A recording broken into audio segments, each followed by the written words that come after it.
이제 기본동사라고 하는 그거를 잘 써야 되는 이유가 뭐냐? 한국어를 한번 생각해 볼까 우리? 여러분 한번 읽어보실까요? 다 같이. 하다, 주다, 보다, 받다, 나오다, 구하다. 이런 거가 우리말에 어디에 위치하죠? 항상 문장의 마지막. 마지막에 이 말들은 공통분모처럼 위치하는 친구들이에요. 그런데 여러분들이 그토록 애를 쓰면서 외우는 명사들, 지구, 건물의 구조 이런 단어들은 모든 문장에 나타나고 드러나나요? 지구라는 말을 쓸 일이 몇 번 있어요. 지구에 대한 얘기를 할 때 그 토픽 베이스로 움직이는 단어들이죠. 그것이 명사와 이런 기본동사의 가장 큰 차이예요. 기본동사는 모든 문장에 다 들어가는 거예요. 그러면 그토록 애를 써서 명사의 세상의 종류 있는 걸 다 외워야 되는 게 더 좋겠습니까? 아니면 기본동사를 잘 하는 게 중요한 건 뻔한 obvious. 공부하다, 일하다, 운동하다. 또 여러분 지금 뭘 하고 있죠? 생각을 하고 있죠. 난 생각을 하고 있다. 생각하다. 부탁하다. 하다를 중심으로 앞에는 내용의 명사만 다 바뀌는 거예요. 공부, 일, 운동, 생각, 부탁. 그러면 또 주다도 여러분 끝내줍니다. 잘 보세요. 제가 여러분들에게 돈을 주다. 저에게 강의료를 주다. 공부 열심히 했다고 용돈을 주다. 이런 것은 좀 직관적인 어린이들이 쓸 수 있는 주다잖아요. 그죠? 그런데 저에게 기회를 주세요. 기회를 주다 할 때는 좀 더 한 차원 높은 차원에서의 기본 동사가 확장을 하기 시작하는 거예요. 그러면 돈이라는 명사, 기회라는 명사를 열심히 외워놓으면 뒤에 주다라는 걸 열심히 쓰면 되는 거예요. 그러니까 동사를 구사하는 게 쉽지가 않아요. 그래서 기본 동사만 잘 연습해 놓으면 명사만 컨디션 안 좋을 때 열심히 외우면 되는 거야. 그러면 말이 술술 풀리는 거야. 자, 또 보세요. 나이를 먹다. 욕을 먹다. 마음을 먹다.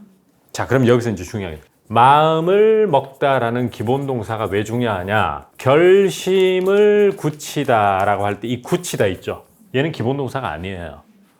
얘는 매우 난이도가 높은, 즉 매우 정교한 동사지만 매우 제한적으로만 쓰이는 친구예요.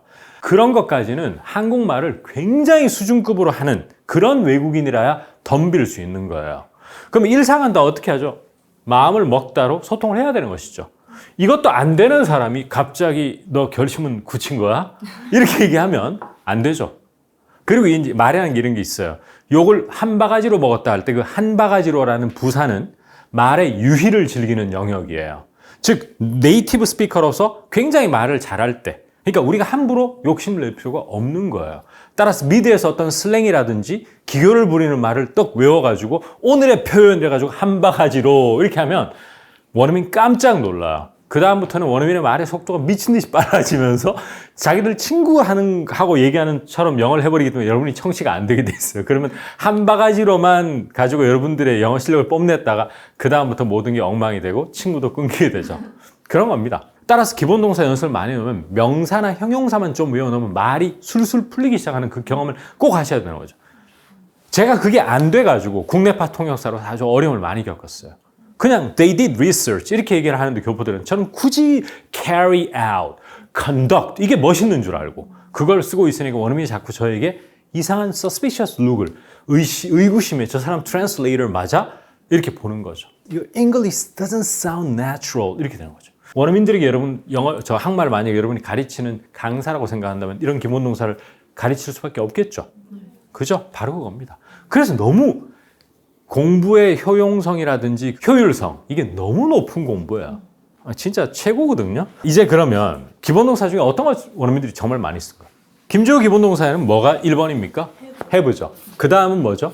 get이죠. get은 우선 제가 딱 생각나는 건 뭐 얻다라거나 뭐가 되다 이런 거밖에 생각이 잘 안 나. get이 근데 제 책에는 13가지로 나눴거든요. get을. 첫 번째 보시면 get은 기본적으로 속성이 굉장히 어렵게 뭐를 손에 넣다는 어감이 항상 있어.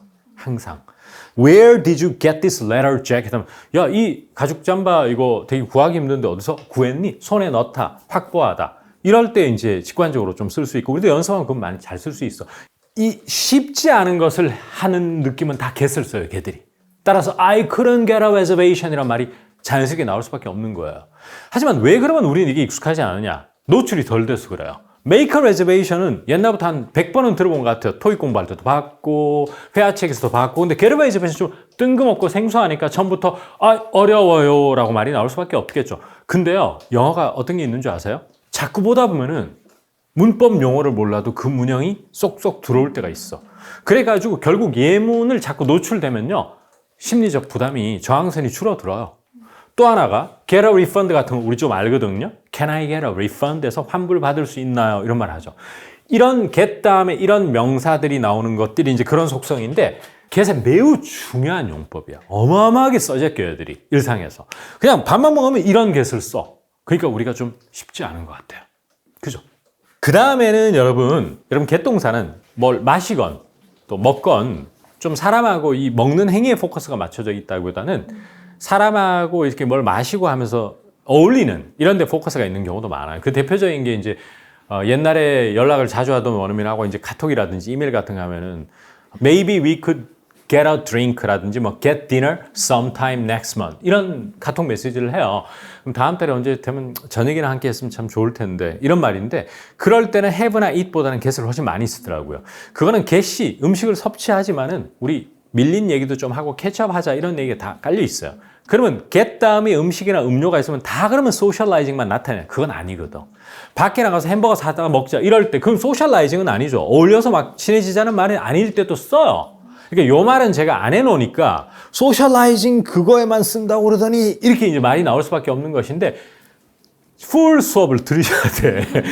인강으로 종합적으로 완벽하게 소화를 하셔야 돼. 그 언제까지 이거 파편적으로 요거 좀 얻어가고 저거 좀 얻어가고 할 겁니까? 그럼 진짜 여러분 간곡히 부탁 좀 해도 될까요? 자, 어쨌든 get은 그래서 뭐 예를 들어서 오늘 퇴근하고 한잔하자 이럴 때 let's get a drink after work. Let's get a drink after work. 이렇게 할 수 있는 거죠. 그 다음에 주문할 때는 get을 진짜 많이 써. Can I get two chicken over rice? 이렇게 하면 돼요. 그죠? 그럴 때 주문할 때는 그냥 다짜고짜 앞도 뒤도 볼 것 없이 Can I get something? 이라고 외우면 돼. 그런데 이제 중요한 게 이제 기다리고 있습니다. 어떤 지점이나 상태에 도착할 때 이럴 때 get을 많이 써요, 원어민들은. 예를 들어 신혼여행 2주 갔거든요, 제 아는 지인이. 근데 어제 왔나 봐. 언제 왔냐니까 어젯밤에 왔어요 라고 하잖아. 그럴 때 원어민들은 도착을 강조할 때는 get을 써요. 그래서 we just got back last night 이렇게 씁니다. 그때 arrive라든지 이런 걸 쓰는 원어민은 거의 없어요. arrive는 상당히 시스템적인 단어, 그런 단어야. 그럴 때도 get을 쓰고요. 그 다음에 이럴 때 이게 확장이 되잖아요. 그러면은 다음 레벨로 즉 여러분 지금 기초라면 중급 레벨 가시면은 mid 청취하셔야 돼요. 이러면 when you get to the next level 이렇게 get to를 써주셔야 돼. 오케이? 그럴 때 reach를 써야 되나요? get to를 써야 되냐면 저는 get to를 추천드리고 싶어. reach는 너무 헤비한 단어야. get to면 충분해요. 따라서 물리적으로 어디에 도착할 때도 쓰지만 추상적으로 레벨이 다음 단계로 올라가면 할 때도 get to the next level 이렇게 하시면 돼요.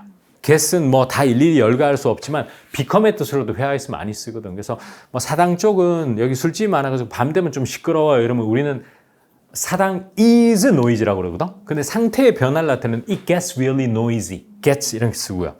그 다음에 또 하나 간단하게 말씀드리고 싶은 게 질병이나 질환에 걸릴 때도 엄청 쓰잖아요. 그래서 예를 들어 식중독 걸렸다 그러면 I got food poisoning. 맞죠? I got food poisoning. 커피 안 마시면 머리 두통 생겨. I get a headache. I get a headache if I don't drink coffee. 이럴 때도 다 쓰죠. 그러면 이런 것도 있어요. 차를 안 가져왔어, 롯데마트에.